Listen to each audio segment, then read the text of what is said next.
Hey guys, so today we're going to cover massage manipulations. This is going to be referenced to chapter 8 of your Susan Salvo book. So in considering the massage manipulations, first let's define massage therapy. Now, massage therapy roughly has a similar definition across the board, but check with your local governing bodies to see how they define massage and the limitations on massage. The general summation of massage is the manual manipulation of the soft tissues of the human body for therapeutic purposes. So what does that mean? Manual, obviously using your hands, and in some states, devices and other things, depending on the limitations of the law. Manual manipulation with your hands of the soft tissues of the human body. Well, what exactly is soft tissues of the human body? Everything but bone. So as long as we're not manipulating joints and doing all that crazy stuff that chiropractors do, pretty much it's a go-to with massage. Again, make sure you check with your local law and governing board on what you can do with massage. Now, massage comes from a very long lineage of, in my opinion, natural instinct. I'm sure there were plenty of primitive human beings out there who might have been walking around or hunting and gathering or whatever and stubbed their toe and instinctually went, oh my God, and rubbed their toe. It's instinctual. It's just like animals licking their wounds. We want to be able to massage and reduce pain. It's just natural and instinctual. And then we follow it throughout the ages, through ancient China and all these other places that popularized and utilized massage therapy in their holistic care.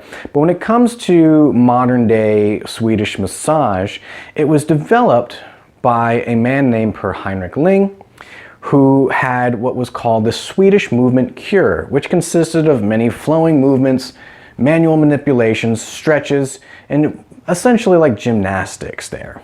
So when it comes to our techniques, it might all be derived around pressure sometimes, especially for some clients. They're probably never going to get enough pressure. And you're going to have those people who just ask and beg for more and more and more till your arms fall off. Well, how can we deliver more pressure to satisfy these kind of clients? Well, one is by taking a nice stance, leaning our body weight, and then maybe even dropping our table down a little bit lower to apply more pressure.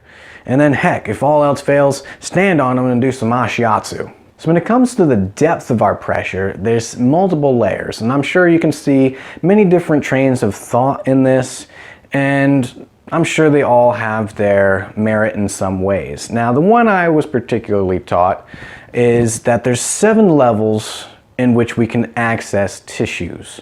So the first 3 essentially are just basically worthless because you won't be able to distinctly tell the difference between the layers of the skin. So the first pressure is literally no pressure at all. If I'm gliding on the skin, I am not displacing skin at all. You should not see any tension coming into the skin. The second layer is I'm then into just the dermis. I'm basically moving the layer of skin over the layer of fat. Then I'm into the subcutaneous layer, working in and moving a little bit more of that fat.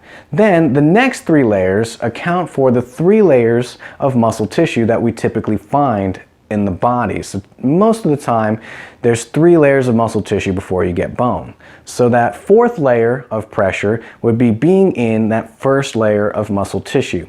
The 5th would be in that second layer of muscle tissue. The 6th being in the 3rd layer of muscle tissue. And then the 7th final layer is when you finally make it down to the bone. You can't possibly go any more than bone deep pressure. And I assure you, you're going to have clients out there who want you to go past their bones. And don't do that. So when it comes to how much pressure a client can take, it's really personal preference, and you should always check in with your client about how the pressure is and look for signs and cues given by your client as to how they're receiving this pressure. So typically if you're applying pressure and you ask that client, how's that pressure? And they're like, it's great. It's probably a little too much. You should back off for the safety of your client. Even if they still want that same amount of pressure and they're suffering through it, there's very little reason to do so.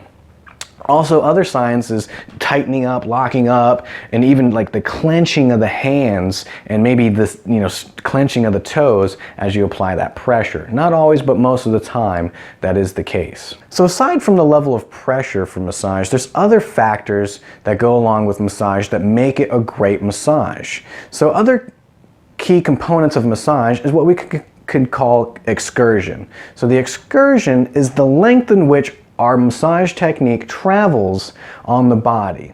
So excursions can be rather short or they can be very long. Just think like going on a cruise. You're going on an excursion, a length of time to a faraway land.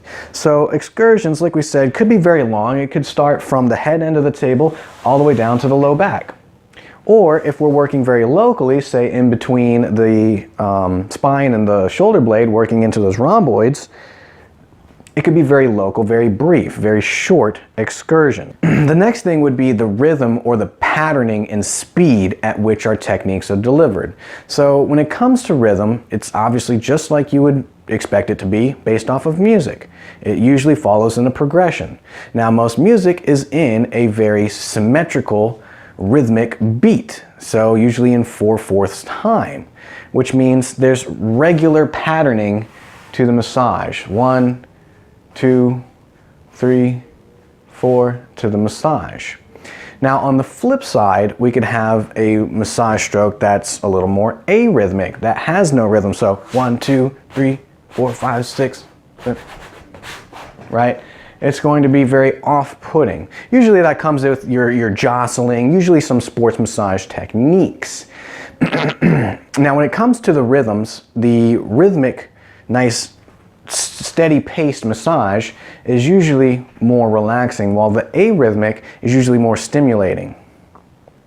When it comes to the speed, that's also dependent on the goal of the client there. So obviously with sports massage, people with high energy, you're moving quicker. People with low energy reserves, I'm going to go slower. People who want to relax, I'm usually going to go a lot slower. So slower paces, slower rhythms are usually a little more relaxing, while faster arrhythmic paces are a lot more stimulating. Now remember that stimulation at a certain point becomes relaxing because our body will adjust to that stimulation and then will override and actually relax and kind of ease on into it.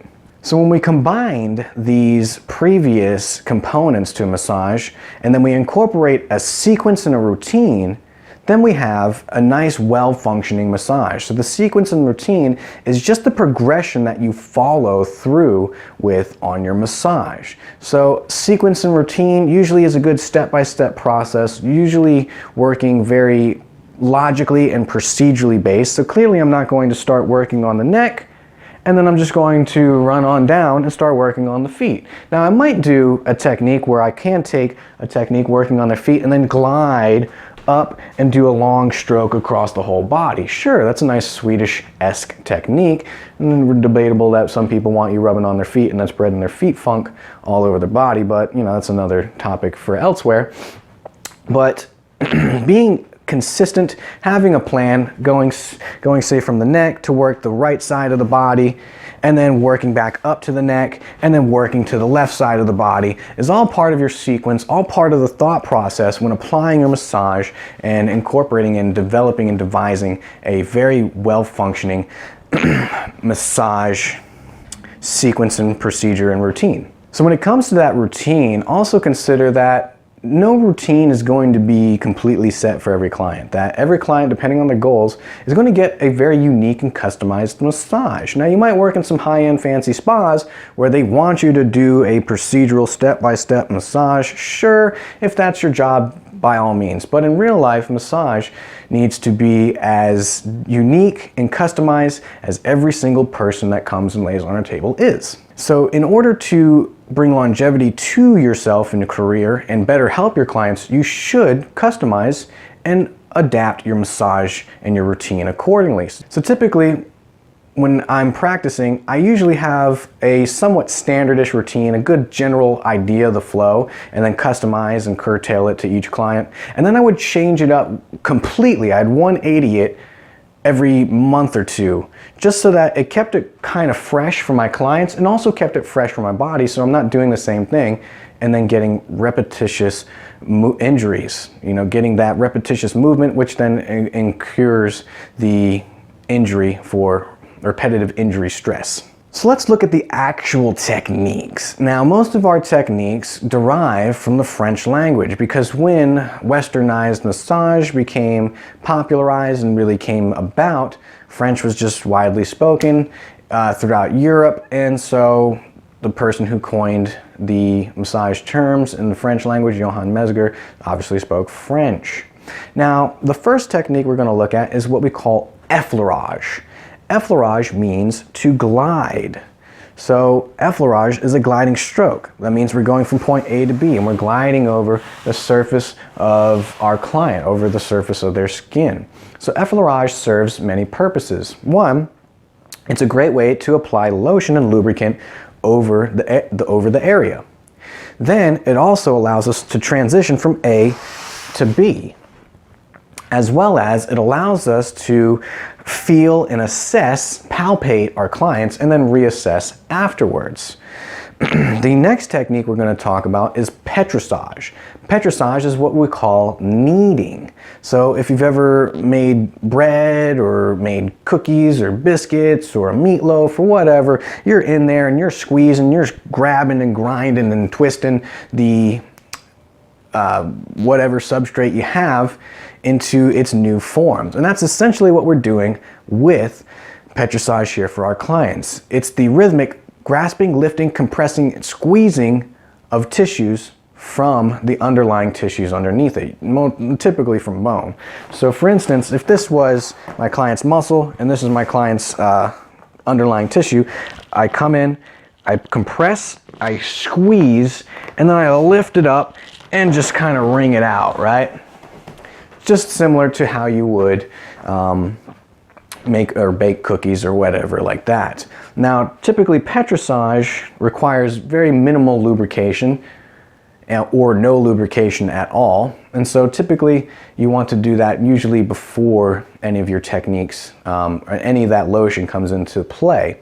Also consider that petrissage utilizes the smaller muscles of your hand and forearm here to really do that work. So that means petrissage is a technique we want to use very sparingly as to not fatigue ourselves. Then the next technique we're going to look at is what we call friction. Now, friction comes in many forms. Friction is just like that. If you're cold and you rub yourself, well, that's friction right there. So this would be what we call superficial warming friction. I'm gliding over just the surface of the skin, very light pressure, just trying to generate heat. Then I can maybe press into those tissues, and then I'm applying force in, say, a circular motion, or what we call circular friction. With this circular friction, I'm not usually gliding over the skin like that. It would be more of that superficial friction, but really what I'm doing is I press in, and if you can see, I'm pressing in, and I'm moving the skin and tissue from the underlying tissues, but not losing the spot that I have pressed in. So you can see here that it's staying in the same spot. My finger's in the same spot, but the skin and tissues underneath it is moving. And that's going to create friction, which then creates therapeutic inflammation on our clients. And there's a whole system of friction-based techniques, Cyriax friction and other things like that, that come into play for therapeutic massage. Now, the next technique we're going to look at is very simple. It's just compression. Well, that's just straight pressing into our client with our body weight, leaning our body weight in. Now, there's two types of compression we can do. We could have rhythmic compression or ischemic compression. So with the rhythmic compression, we're mimicking that pounding of the heart. So rhythmic compression usually promotes arterial blood flow. It mimics that, pressing or pounding or the beating of the heart. And then ischemic compression, ischemia means a lack of blood flow, as we're pressing on and just setting and forgetting. We're restricting the blood flow in the area, so we're reducing the amount of blood flow. Another technique we're going to look at here today is vibration. Vibration is a very interesting technique, and if used properly, really is great. Vibration, most of vibration you're going to see is and a little bit on the sports massage side. But vibration and friction can almost be seen in similar aspects in some of the techniques there. So for instance, those little massage devices that you might find at Walmart or any other department store where you click a button and just bzzz and vibrates, well, that's vibration, which technically also creates friction too. So it's a very interesting concept there. But vibration would be I'm pressing in and then just kind of vibrating on the spot. Just you can even hear it in my voice, right? And that would be what we call fine vibration. Now the next type of vibration we're going to look at is, again, a little more sports related. So we have what we call the jostle or shake. So shaking is usually whole body, so I'm shaking the whole client's body. So typically if they're not waking up after the massage is over, I'm like, hey, wake up, the massage is over, right? So the whole body is shaking. While jostling is usually just to the local muscle groups, especially the big muscle groups like the quads or the hamstrings or larger muscle groups like that. I'm just essentially shaking that one little spot. Nice little fine jostle there. Now, when it comes to shaking, the flip side of that is what we call rocking. So rocking is the rhythmic form of shaking our client's body. So just like that, we're swaying, rocking the client side to side, which is a very excellent technique to promote relaxation, especially when we allow that motion to transmit into the head, which then activates that vestibular system in the head and promotes that relaxation. That's why most mothers will rock their baby, and it usually puts them to sleep. It's that motion and that movement, the gentle ring rhythmic motion. Now, of course, on the flip side is if someone has a problem with nausea, vertigo, or any vestibular issues, or balance off coordinations, anything like that, ataxia, then we probably want to not do any of that rocking technique as to not upset or exaggerate those problems. And then the very last technique that we're going to look at here is what we call tapotement. Tapotement is that percussion, which is that very common cliche classic style of massage that we're all familiar with, that we see in those videos and you see those, or in the movies, and those therapists are just pounding away, right? Now, yeah, that's actually a great technique, and there's many forms of tapotement. Obviously, that one I was just doing is called hacking. I'm taking my hands and I'm like a hatchet here, just chopping away. Then I can take my fists and I can do pounding or beating. And then, of course, we also have, and we'll skip a couple of the other forms, but we also have cupping, which we're making a nice kind of like suction cup with our hands and then clapping on our client's body. And when it strikes, we're going to suction our hand in a way that's going to basically pull the skin up with it. Now, debatable in the real downright efficacy of this. I feel like if any other form of tapotement would do the same thing, but cupping, tapotement, is considered to be the most effective form of tapotement to break up mucus in the thoracic cage for your congested clients. So if your client is congested, beat on their back, particularly with cupping, but I'm pretty sure that any form of tapotement will achieve that. It's just my personal opinion. While not technically under the umbrella of massage manipulations, its manipulation of the soft tissues, we can also do stretching with our clients, elongation of the tissues. It's kind of the outside norm, and it's a little bit of a gray area when we talk about it with massage. Now, mostly every single massage out there, massage therapist probably does stretching, especially me doing a lot of sports massage. I do mostly stretching in my massage. It's just great. So when it comes to massage and stretching, we have what's called range of motion. Range of motion is defined by the range in which a joint can be put through in its movements. So for instance, I can take my shoulder out here X number of degrees, or I can take it forward X number of degrees, anything. That's range of motion.